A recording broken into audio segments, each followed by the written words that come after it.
Hello dear students, कैसे हो आप सभी।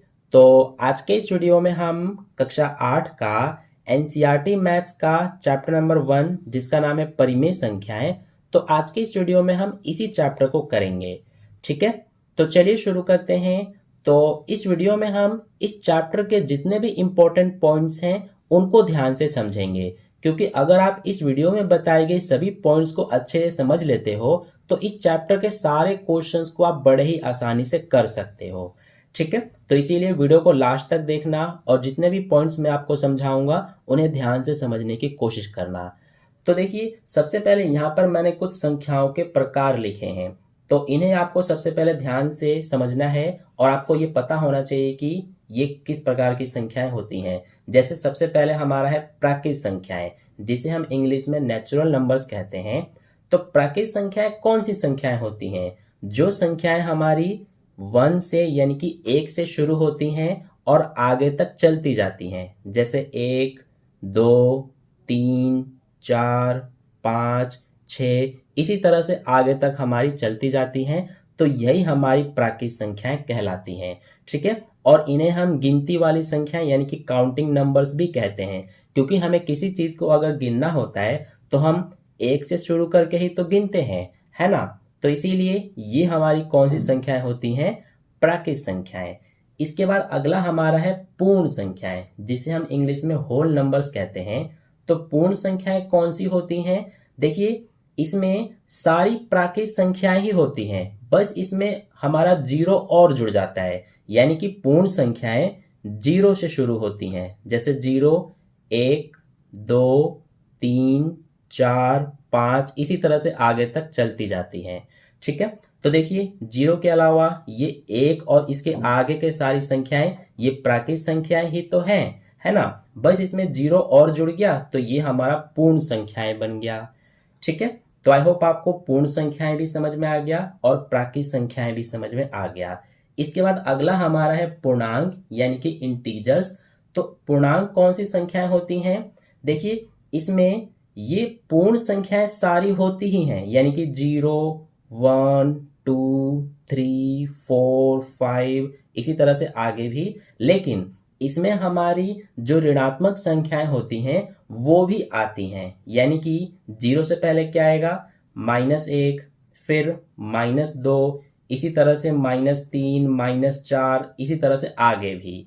ठीक है, यानी कि कहने का मतलब है कि पूर्णांक जो संख्याएं होती हैं उसमें सारी संख्याएं आ जाती हैं। देखिए, धनात्मक संख्याएं भी आती हैं, ऋणात्मक संख्याएं भी आती हैं और जीरो भी इसमें आता है।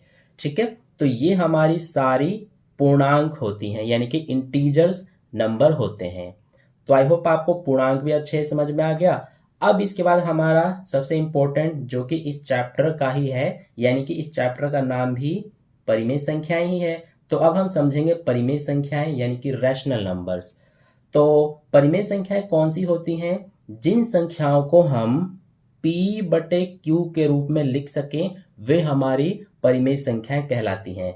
देखिए, जैसे कि P की जगह पे मैंने 4 लिख दिया, बटे में Q की जगह पे मैंने 2 लिख दिया, तो ये हमारी एक परिमेय संख्या कहलाएगी। यानी कि ये देखिए, जो भिन्न में होती है ना उन्हीं को हम परिमेय संख्याएं भी कहते हैं। ठीक है, जैसे ये 4/2 भिन्न में है तो इसीलिए इसे हम परिमेय संख्या कहेंगे।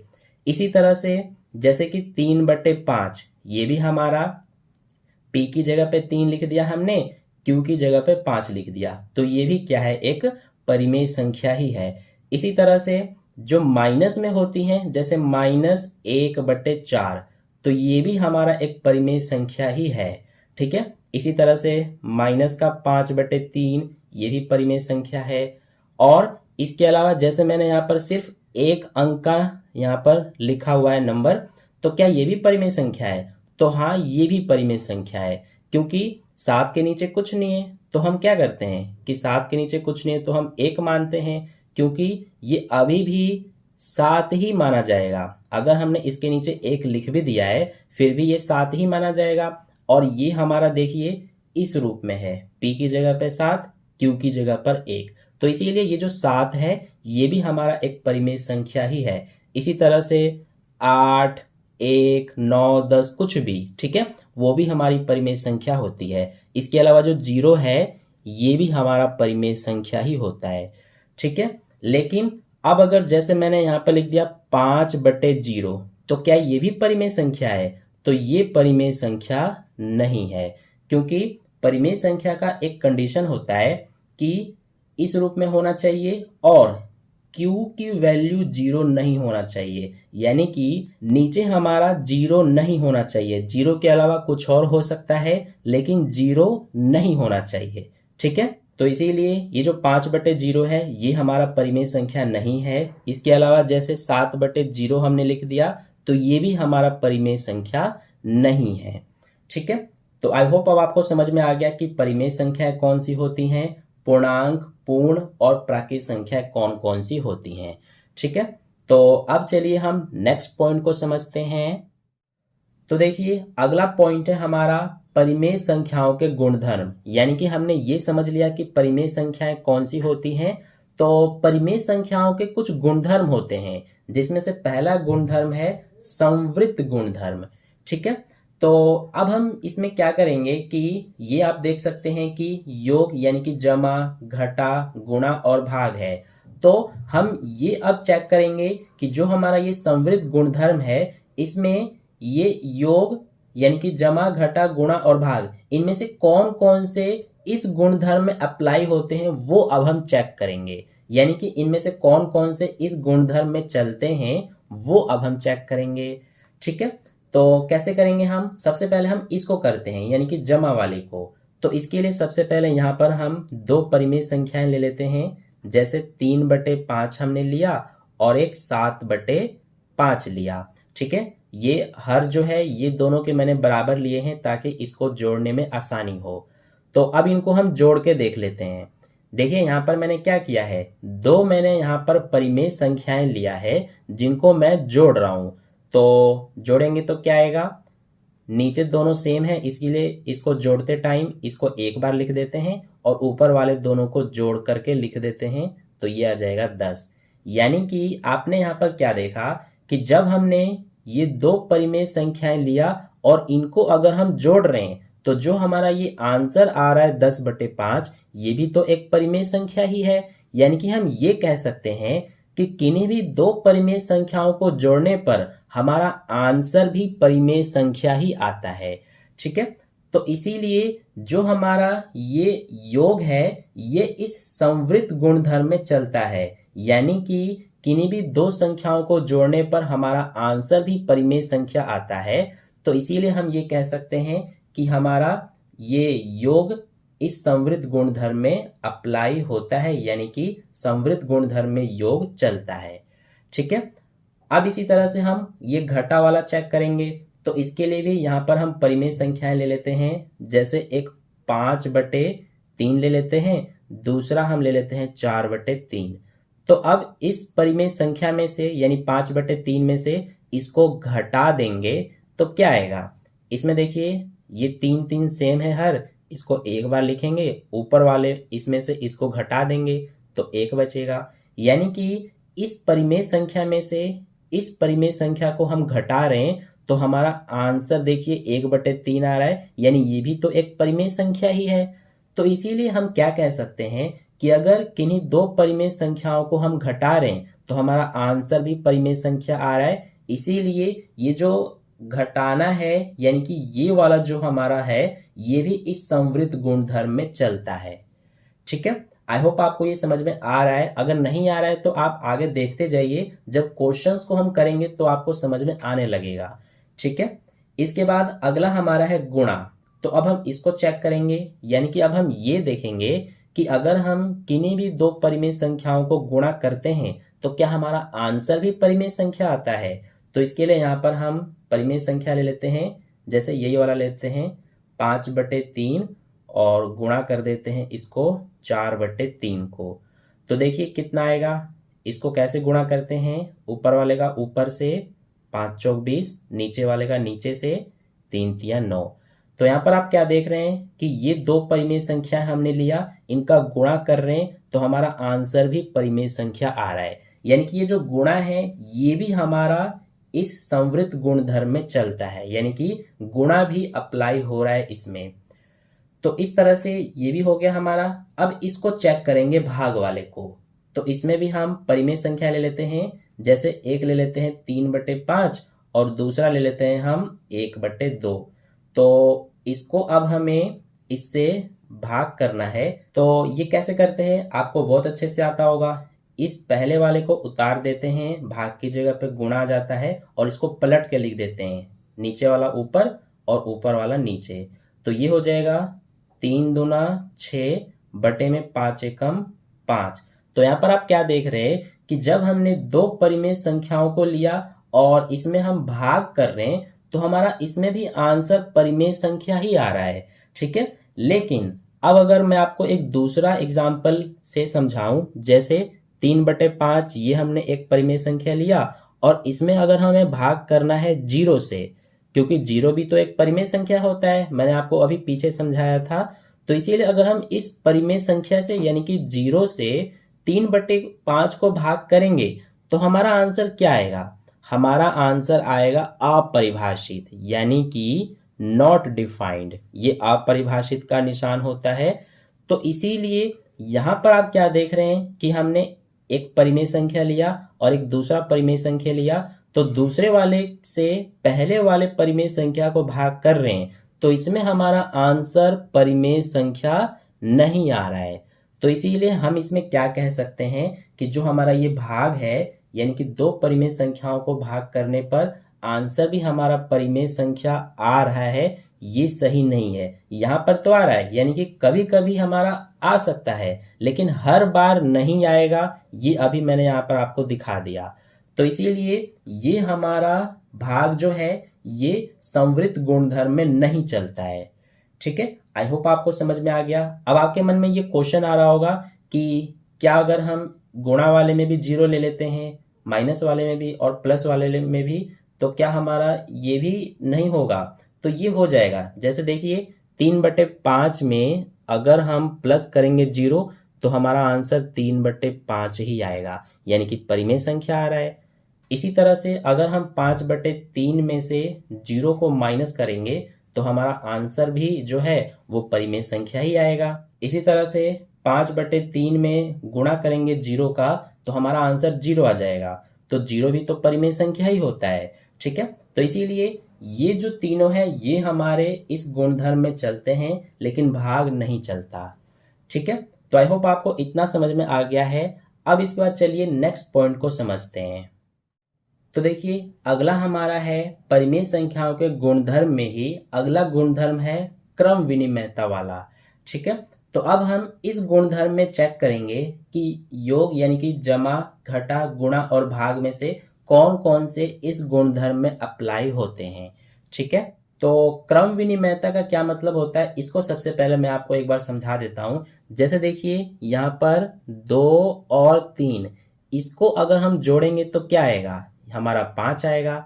इसी तरह से यहाँ पर मैंने क्या किया है, पहले 2 को जोड़ा फिर 3 को जोड़ा, लेकिन अगर मैं यहाँ पर अब सबसे पहले 3 को जोड़ता हूँ फिर अगर 2 को जोड़ता हूँ तो क्या अभी भी 5 आएगा? तो आप कहेंगे हाँ अभी भी 5 ही आएगा। तो इसका मतलब क्या है कि यहाँ पर मैंने क्या किया है, सबसे पहले इस तरह से मैंने जोड़ा तो 5 ही आया, फिर इसके बाद इस तरह से मैंने जोड़ा तो भी 5 आया। यानी कि दोनों कंडीशन में मैंने क्या किया कि इसमें इसका क्रम चेंज कर दिया। जो इसमें पहले जोड़ रहा था वो इसमें बाद में जोड़ दिया और जो इसमें बाद में जोड़ा था वो इसमें पहले जोड़ दिया। तो इससे कोई फर्क नहीं पड़ रहा है। ठीक है, तो यही हमारा होता है क्रम विनिमयता, यानी कि हम इसमें क्रम को चेंज करके और जोड़ रहे हैं और फिर हम चेक कर रहे हैं कि हमारा आंसर जो है वो बराबर आ रहा है कि नहीं। ठीक है, यानी कि आंसर एक जैसा आ रहा है कि नहीं। तो ये तो मैंने आपको सीधा सीधा छोटे छोटे नंबर लेकर फिर समझाया। अब मैं आपको यहाँ पर परिमेय संख्या लेकर फिर समझाता हूँ। तो देखिए यहाँ पर हम एक परिमेय संख्या ले लेते हैं, जैसे 4/3 और दूसरा 2/3। तो ये दो परिमेय संख्या हमने लिया। अब इनको हम जोड़ रहे हैं तो क्या आएगा? देखिए 4 और 2 6, नीचे 3 और 3 सेम है तो इसको एक बार लिखेंगे, यानी 6/3 आ रहा है। अब ये जो हमने दो परिमेय संख्या लिया है, तो इसमें सबसे पहले मैंने 4/3 जोड़ा था, फिर 2/3। अब दोबारा से इसी को मैं दोबारा जोड़ रहा हूं, और इस बार ये जो 2/3 है इसको पहले जोड़ रहा हूं, और ये जो 4/3 है इसको बाद में जोड़ रहा हूं। तो क्या अभी भी हमारा आंसर ऐसा ही आएगा? चेक कर लेते हैं। तो ये 2 और 4 6, नीचे सेम है तो इसीलिए एक बार। तो यहाँ पर आप देख रहे हैं कि अभी भी 6/3 ही आ रहा है। यानी कि अगर हम किन्हीं दो परिमेय संख्याओं को ले रहे हैं और जो हमारा आंसर आ रहा है, फिर उन्हीं दो परिमेय संख्याओं का हम क्रम चेंज करके दोबारा से जोड़ रहे हैं, तो फिर भी हमारा आंसर एक जैसा ही आ रहा है। तो इसका मतलब ये है कि इस क्रम विनिमयता गुणधर्म में जो हमारा ये योग है ये चलता है, यानी कि ये अप्लाई होता है इस गुणधर्म में। ठीक है, यहाँ पर मैंने आपको करके भी दिखा दिया। अब इसके बाद घटा वाले को भी चेक कर लेते हैं। तो इसके लिए भी हम एक एग्जांपल लेते हैं। जैसे यहाँ पर मैंने 7/2 लिया और इसमें से हम माइनस कर रहे हैं 3/2 को। तो कितना आंसर आएगा? 7 में से 3 घटेगा 4, बटे में 2 सेम है तो इसको एक बार लिखेंगे। तो आंसर आ रहा है 4/2। अब ये हमने दो परिमेय संख्या लिया है। अब इनको हम क्या करेंगे कि इनका क्रम चेंज करके फिर घटाकर चेक कर लेते हैं। तो ये हमने बाद में लिया था, अब इसको यहाँ पर सबसे पहले लिख रहे हैं, और इसमें से अब इस पहले वाले को हम घटा रहे हैं, यानी कि 7/2 को। तो अब कितना आएगा? नीचे सेम सेम है तो एक बार लिखेंगे। अब इसमें से इसको घटाएंगे, 3 में से 7 को घटाएंगे तो -4 आएगा। क्योंकि देखिए बड़ा ये है, इसके आगे माइनस है तो इसीलिए माइनस का निशान लगाएंगे आंसर में। तो अब हमारा आंसर -4/2 आ रहा है, और पहले क्या आ रहा था? 4/2, यानी ये तो हमारे बराबर नहीं है। तो हम क्या कह सकते हैं कि अगर हम कोई दो परिमेय संख्याओं को ले रहे हैं और घटाकर जो हमारा आंसर आ रहा है, फिर उन्हीं दो परिमेय संख्याओं का क्रम चेंज करके हम घटा रहे हैं, तो हमारा जो आंसर आ रहा है, तो दोनों आंसर एक जैसे नहीं है। यानी कि हम ये कह सकते हैं कि घटा जो है ये हमारा क्रम विनिमयता में नहीं चलता है। ठीक है, अब इसके बाद गुणा वाले को भी चेक कर लेते हैं। तो इसके लिए यहाँ पर हम परिमेय संख्या ले लेते हैं। जैसे 3/2 और 5/2 ले रहे हैं हम। अब इनका गुणा करेंगे तो 3 पंजे 15 होगा, बटे में 2 दूना 4 होगा। अब इन्हीं दो परिमेय संख्याओं को हम दोबारा से लेंगे और इनका क्रम चेंज करके अब गुणा करके देख लेते हैं। तो ये 5/2 को अब हम पहले ले लेते हैं और 3/2 को बाद में। तो 5 तिया 15 और 2 दूना 4। अभी भी आप देख सकते हो कि 15/4 ही आ रहा है, और पहले भी 15/4 ही आ रहा था। यानी कि हम इसमें ये कह सकते हैं कि गुणा वाले में अगर हम कोई दो परिमेय संख्याओं का गुणा करते हैं और जो आंसर आता है, फिर उसके बाद उन्हीं दोनों परिमेय संख्याओं का हम क्रम चेंज करके गुणा कर रहे हैं, तो भी हमारा आंसर एक जैसा ही आ रहा है। तो इसीलिए ये जो गुणा है ये हमारा क्रम विनिमयता में चलता है। ठीक है, यहाँ पर आप देख सकते हैं। तो ये हो गया। अब इसके बाद हम भाग को भी चेक कर लेते हैं। तो इसके लिए यहाँ पर हम एक एग्जाम्पल ले लेते हैं। जैसे 7/3, इसमें हमें भाग करना है 2/3 से। तो सबसे पहले इसको तो हम उतार देते हैं, भाग की जगह पे गुणा आ जाता है, और इसको हम पलट देते हैं। तो अब ये हो जाएगा 7 या 21, बटे में 3 दूना 6। तो इसका आंसर आ रहा है 21/6। अब इसी को हम दोबारा से लेंगे, अब इसका क्रम चेंज करके हम भाग करके देखेंगे। तो इसको अब हम पहले लिखेंगे और इसको बाद में, और हम भाग कर देंगे। तो ये तो एज इट इज भाग की जगह पे गुणा, इसको पलट देंगे तो 2 तिया 6 हो जाएगा, 3 सत्ते 21 हो जाएगा। तो अब आप देख रहे हैं कि आंसर 6/21 आ रहा है, पहले 21/6 आ रहा था। क्या ये बराबर हैं? बराबर नहीं है। तो हम क्या कह सकते हैं कि भाग जो है ये हमारा क्रम विनिमयता में नहीं चलता है। ठीक है, तो आई होप आपको ये भी समझ में आ गया। जो क्रम विनिमयता गुणधर्म है, इसमें जोड़, घटा, गुणा और भाग में से कौन कौन से इस गुणधर्म में अप्लाई हो रहे हैं और कौन कौन से अप्लाई नहीं हो रहे हैं। ठीक है, अब चलिए नेक्स्ट पॉइंट को समझते हैं। तो अब हमारा अगला गुणधर्म है साहचर्यता गुणधर्म, जिसे हम सहचारिता भी कहते हैं। ठीक है, तो ये हमारा परिमेय संख्याओं का जो गुणधर्म होता है उसका तीसरा गुणधर्म है। तो इसमें अब हम चेक करेंगे कि योग यानी कि जोड़, घटा, गुणा और भाग, इनमें से कौन कौन से इस गुणधर्म में अप्लाई होते हैं। तो देखिए, सहचारिता गुणधर्म में क्या होता है हमारा, सबसे पहले मैं आपको समझा देता हूं। जैसे देखिए, यहाँ पर तीन संख्याएं ले लेते हैं हम, 5, 3 और 2। इनको हमें जोड़ना है। तो कैसे जोड़ सकते हैं हम? पहला तो तरीका ये है कि सबसे पहले हम ये शुरू के दो संख्याओं को जोड़ें। तो ये हो जाएगा 5 और 3 8, और ये लास्ट वाले को बाद में जोड़ेंगे तो ये हो जाएगा 10, यानी कि आंसर हमारा 10 आ रहा है। और अब इसी को हम एक दूसरे तरीके से भी जोड़ सकते हैं। कैसे? ये हमारा है 5, 3 और 2। तो यहाँ पर हमने क्या किया था कि शुरू की दो संख्याओं को हमने पहले जोड़ के लिखा था और बाद वाले को लास्ट में जोड़ा था। लेकिन अब इसी को ही हम बाद वाली दोनों संख्याओं को पहले जोड़ेंगे और पहले वाले को बाद में। तो ये उतार देंगे, इन दोनों को पहले जोड़ रहे हैं तो ये हो जाएगा 5, 5 और 5 10। तो यहाँ पर आप क्या देख रहे हैं कि दोनों कंडीशन में हमारा आंसर जो है वो एक जैसा ही आ रहा है। हमने यहाँ पर सबसे पहले शुरू की दो संख्याओं को जोड़ा था, लेकिन यहाँ पर हमने बाद की दो संख्याओं को पहले जोड़ा था, लेकिन आंसर एक जैसे ही आ रहे हैं। ठीक है, तो यही हमारा साहचर्यता गुणधर्म होता है। तो ये तो मैंने आपको छोटे छोटे नंबर लेकर फिर समझाया है। अब हम इसको परिमेय संख्याओं के द्वारा समझेंगे, यानी कि अब मैं आपको परिमेय संख्या का एग्जाम्पल लेकर समझा रहा हूं। तो सबसे पहले हम इस योग वाले को चेक कर रहे हैं, ठीक है, कि ये योग हमारा इस गुणधर्म में चलता है कि नहीं। तो देखिए, यहाँ पर हम ले लेते हैं 3/2, इसमें हमें जोड़ना है 1/2 और इसमें 5/2 को जोड़ना है। ठीक है, तो सबसे पहले हम क्या कर सकते हैं कि शुरू की ये दो संख्याओं को जोड़ सकते हैं और फिर इसको बाद में। तो ये हो जाएगा 3 और 1 4/2।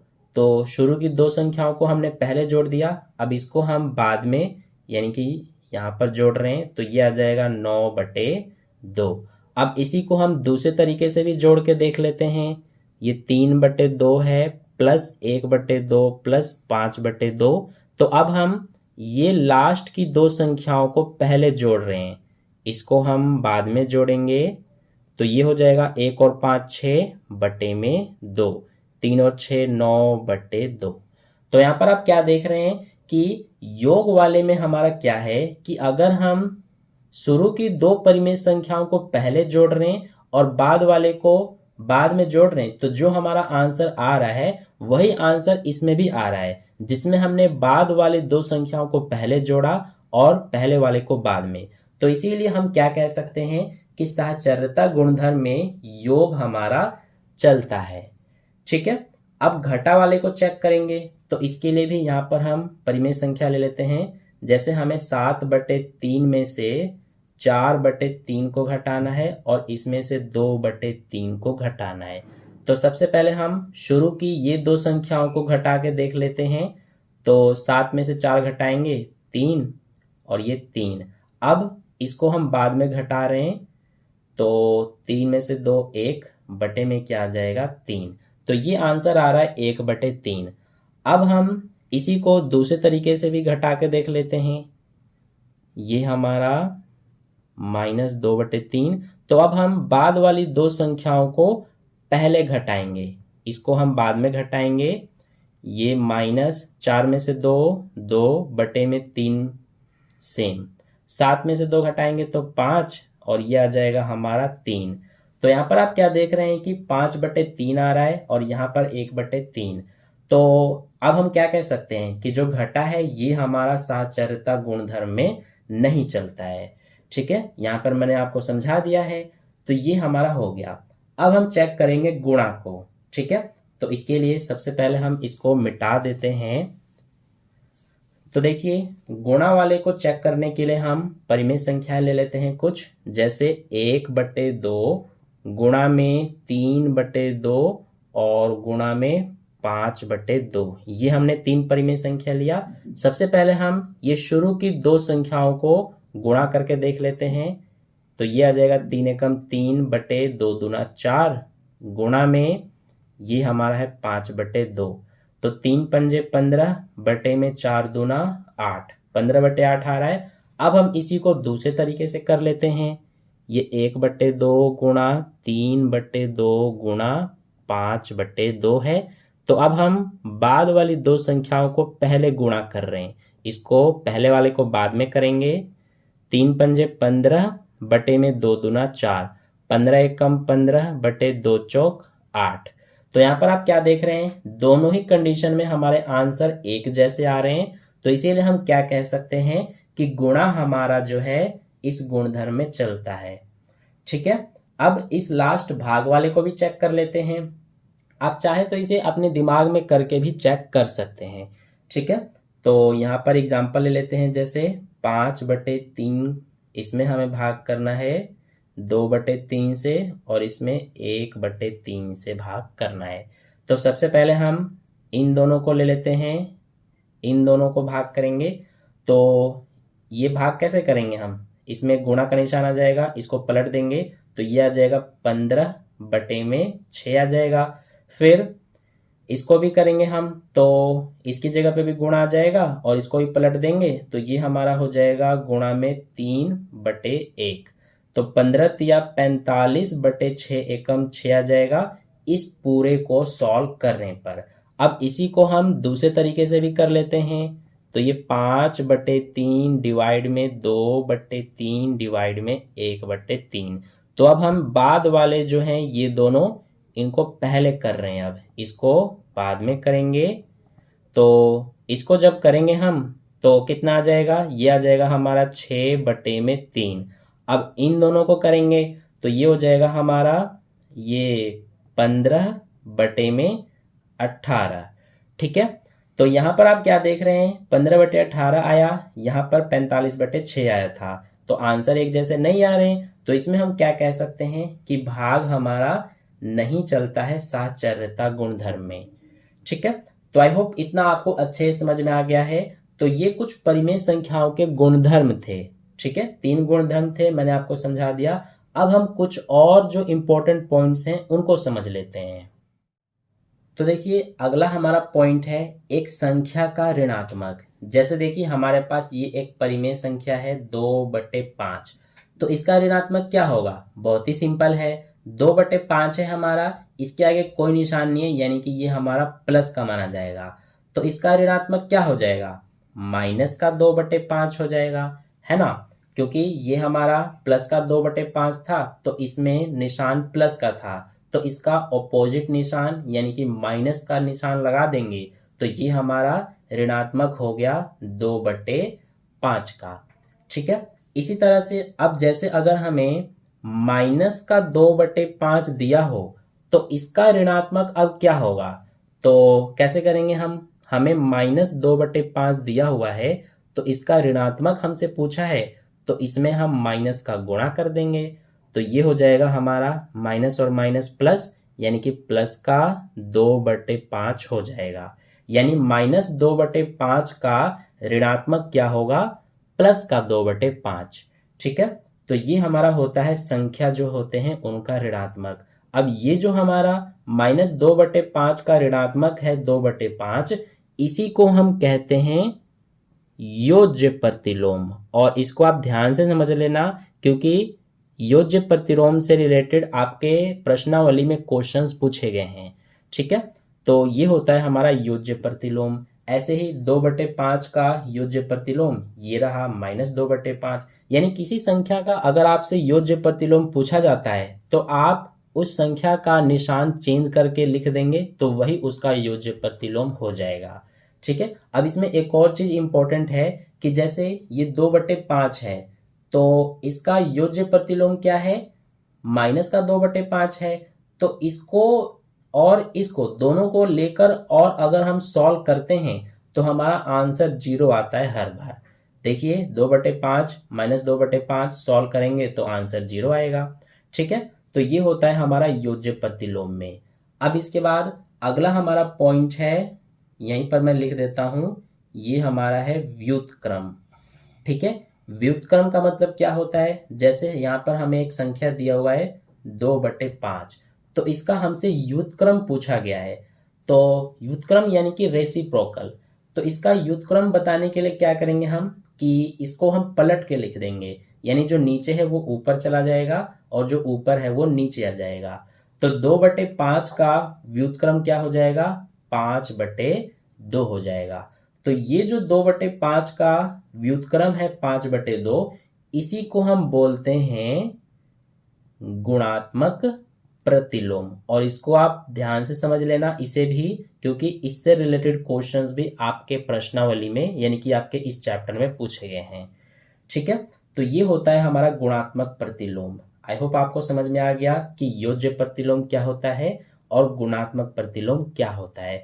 इसमें भी एक और चीज इंपॉर्टेंट है कि जैसे हमारा ये 2/5 है और इसका गुणात्मक प्रतिलोम 5/2 है, तो इनका अगर हम गुणा करते हैं ना तो हमारा आंसर 1 आता है। देखिए, इससे ये कटेगा, इससे ये, तो क्या बचा, कुछ भी नहीं, यानी कि 1। तो गुणात्मक प्रतिलोम में गुणा करने पर हमारा आंसर 1 आता है और योज्य प्रतिलोम में 0। ठीक है, तो गुणात्मक प्रतिलोम आपको समझ में आ गया होगा। अगर आपको किसी भी संख्या का आपसे गुणात्मक प्रतिलोम पूछा जाता है तो उस संख्या को आपको पलट देना है, वही उसका गुणात्मक प्रतिलोम होगा। ठीक है, तो ये हो गया हमारा। आई होप आपको समझ में आ गया ये भी। अब चलिए नेक्स्ट पॉइंट को समझते हैं। तो देखिए, अगला पॉइंट है हमारा वितरकता। तो इसमें क्या होता है हमारा, जैसे देखिए यहाँ पर एक क्वेश्चन है 2 ब्रैकेट में 3 + 5। तो इसको अगर हमें सॉल्व करना है तो कैसे करेंगे, ये 2 लिखेंगे, सबसे पहले ब्रैकेट में जो है इनको जोड़ेंगे, 3 और 5 8, अब 2 8 16, तो ये आ जाएगा हमारा 16। ठीक है, अब इसी को हम एक और तरीके से भी कर सकते हैं। कैसे, ये हमारा है 2 ब्रैकेट में 3 + 5। तो देखिए, इसको हम एक और तरीके से कैसे कर सकते हैं। सबसे पहले ये जो 2 है इसका ये ब्रैकेट के अंदर इस 3 से गुणा करके लिखेंगे, तो 2 × 6 हो गया। फिर ये प्लस है तो प्लस लगा देंगे। अब इसी 2 का इस 5 से भी गुणा करके यहाँ लिखेंगे, 2 पंजे 10। अब 6 + 10 ये हो गया 16। तो ये जिस तरह से हमने किया है सॉल्व, इसी को हम वितरकता कहते हैं। ठीक है, तो आई होप आपको ये समझ में आ गया अच्छे से। अब देखिए, हम परिमेय संख्या का एग्जाम्पल लेकर इसको समझते हैं।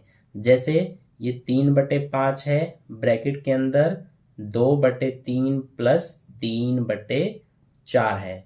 ठीक है, तो अब हम इसको कैसे करेंगे, जैसा हमने इसे किया है, यानी कि सबसे पहले ये जो 3/5 है इसका इससे गुणा करेंगे, यानी कि 2/3 से, फिर ये प्लस है तो प्लस लगाएंगे। अब इसी का ही इससे करेंगे, यानी 3/5 जो है इसका गुणा कर देंगे अब इस दूसरे वाले से। ठीक है, यानी जो ये बाहर होता है ना हमारा 3/5 या फिर कोई सी भी संख्या हो, इसका जो ब्रैकेट के अंदर होते हैं उनसे बारी बारी से इसका गुणा कर देते हैं। ठीक है, तो अब ये 3 दूना 6 हो जाएगा, बटे में 5 × 15, ये प्लस है तो प्लस लिखेंगे, ये 3 × 9 हो जाएगा, बटे में 5 चौक 20। अब इसको आगे हम सॉल्व कर देंगे। ये आपको अच्छे से सॉल्व करने तो आता होगा, ये हमारा जोड़ है भिन्न वाला, तो इसको आगे कर देंगे तो हमारा आंसर आ जाएगा। ठीक है, तो ये होता है हमारा वितरकता। आई होप आपको ये समझ में आ गया।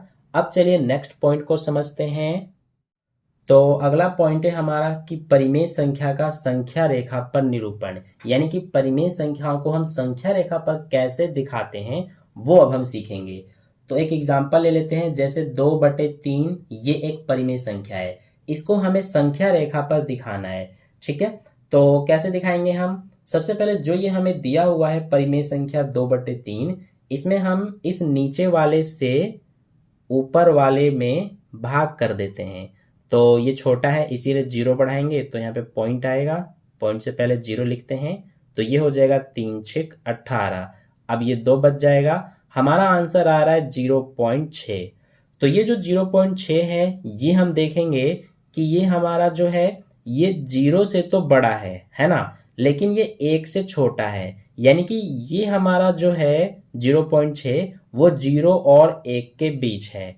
ठीक है, यानी कि ये जो 2/3 है, 2/3 ही पॉइंट में इतना है, यानी कि ये अगर हमारा 0 और 1 के बीच में है तो ये भी तो 0 और 1 के बीच में ही आएगा। तो इससे हमें ये पता चल गया कि संख्या रेखा पर ये जो परिमेय संख्या है ये हमारा 0 और 1 के बीच में आएगा कहीं पे। तो अब हम कैसे करेंगे, सबसे पहले इस तरह से एक संख्या रेखा खींचेंगे।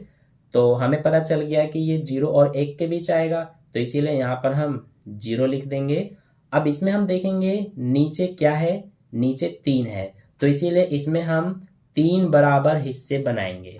तो ये एक हिस्सा बन गया, ये 2 और एक ये 3, ठीक है। तो ये हो गया 0, ये वाला हो जाएगा लास्ट वाला 1। अब ये हमारा ये हो जाएगा 1/3, ये हो जाएगा 2/3 और ये हो जाएगा 3/3। 3/3 का मतलब क्या है, 1, तो ये 1 लिखा हुआ है, ठीक है। तो अब देखिए हमें दिखाना है 2/3, तो 2/3 ये रहा, यानी कि यही हमारा आंसर है, ठीक है। तो इस तरह से हमने 2/3 को संख्या रेखा पर दिखा दिया। इसी तरह से कोई और भी परिमेय संख्या दिया हुआ हो तो उसे भी हम इसी तरह से परिमेय संख्या को संख्या रेखा पर दिखा देंगे। अब चलिए नेक्स्ट और लास्ट पॉइंट को समझ लेते हैं। तो अगला और लास्ट पॉइंट हमारा ये कि दो परिमेय संख्याओं के बीच परिमेय संख्या है, यानी कि जैसे देखिए हमारे पास ये 2 और एक ये 7, दो संख्याएं हैं। तो इनके बीच में अगर मैं आपसे पूछूं कि कौन कौन सी संख्याएं हैं, तो एक तो 3 है, एक 4, 5 और 6, तो ये सारी संख्याएं हैं 2 और 7 के बीच में। तो ये तो सिंपल से नंबर थे। अब जैसे परिमेय संख्याएं हैं हमारे पास 3/10 और दूसरा ले लेते हैं 7/10, तो इनके बीच में कौन कौन सी परिमेय संख्याएं होंगी, तो एक तो हमारा हो जाएगा 4/10, एक हो जाएगा 5/10, फिर इसके बाद 6/10। तो ये 3 परिमेय संख्याएं हैं 3/10 और 7/10 के बीच में, ठीक है। अब इसके बाद आगे हम बढ़ते हैं, जैसे माइनस का 2/5 और दूसरा है हमारे पास 1/2। तो अब मैं आपसे पूछूं कि -2/5 और 1/2 इन दोनों परिमेय संख्याओं के बीच में कौन कौन सी परिमेय संख्याएं हैं और कितनी हैं, तो वो अब आप कैसे बताएंगे।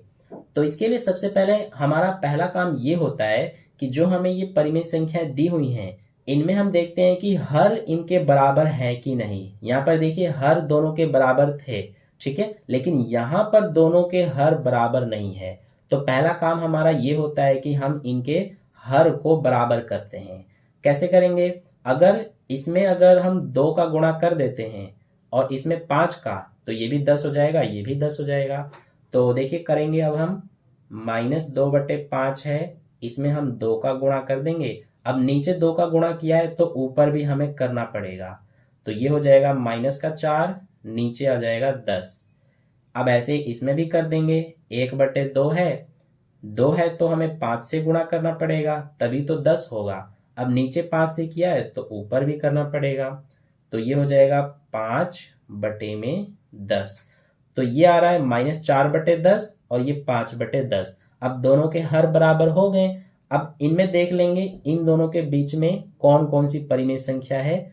तो पहला हमारा हो जाएगा -4/10 से पहले -3/10, उससे पहले -2/10, -1/10, फिर 0/10 या फिर 0 भी लिख सकते हैं, फिर 1/, ये है हमारा 10, फिर 2/10, 3/10 और 4/10।